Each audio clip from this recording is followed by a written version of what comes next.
Hello guys, welcome back to Rahi kitchen blog. আজ আমরা করতে চলেছি ডিম ভাপা। এখানে আমরা নিয়ে নিচ্ছি গুঁড়ি করা 2 চামচ সাদা কালো সর্ষে, 2 চামচ পোস্ত, গুঁড়ি করা কয়েকটা নারকেল, 2টি কাঁচা লঙ্কা।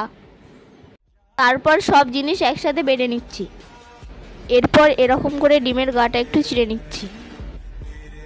কড়াই একটু সর্ষের তেল দিয়ে দিচ্ছি, ডিমগুলো দিয়ে দিচ্ছি, দিয়ে একটুখানি নুন দিয়ে দিচ্ছি, পেঁয়াজের বেরেস্তা বানিয়ে নিচ্ছি।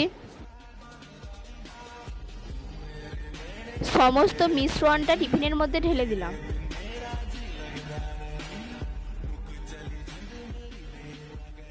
এখানে নিয়েছি 2 চামচের মতো টক দই। এরপরে দিয়ে দিচ্ছি সেদ্ধ করে ভেজে রাখা ডিমগুলো ভালো করে মশলার সাথে কোট করে নিচ্ছি। ওপর থেকে টিফিন বক্সের ঢাকাটা একটু এঁটে দিলাম। আমি পানিটা গরম হতে দিয়েছি, ওপর থেকে টিফিন বক্সটা দিয়ে দিলাম। ওপর থেকে ঢাকা দিয়ে 10 মিনিটের মতো রেখে দিলাম।